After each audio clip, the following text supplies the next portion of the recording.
چه نونوار کردی؟ چه خبره؟ آقای مهندس بریم مراسم. مراسم چی؟ Merasimi padşuyanı. Çayqıranda 2 dənə böyük daş var. Biri qızı otudarlar sol daşın üstündə, oğlanı da otudarlar sağ daşın üstündə. Dediniz ki oğlan sağ tarafında, daşında, kız sol tarafında. Niye bunlar eğer əvəz olsa yerine mi?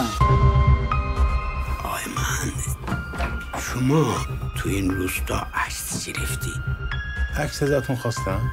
آقای مهندس این عکس ده ما رو ریخته به هم، این ماجرا همه ما رو پلت کرده. Bax bil, burada bir dənə işi mahana dalıca gəzməkdir. Ay mühendis yürüseler konuşuyor. Sen ana ay mühendis. دیگه داره دیگه آقا حق بدین. یه کارگردان ممنوع الخروج اومده بس نشسته لب مرز. هر لحظه ممکنه یکی ببینه آنتن باشه بره لو بده. خب حالا دقیقا مرز کجاست؟ دقیقاً رو مرز هستن. شما دیشب رفتیم جاده مرزی؟ ما اینجا محلی هستیم نمیریم اونجا میترسیم بریم اونجا. راه امن نیست. خیش از تو راه. خطر داره. Qan düşərsən, dəri soğanlar öldürərlər. Suzanım, kuradalı xirikim dəxinkim. Nazanim dəhatım niyə, kar şuğlum niyə, azadim niyə, lafsane idi. پس ارسا چی؟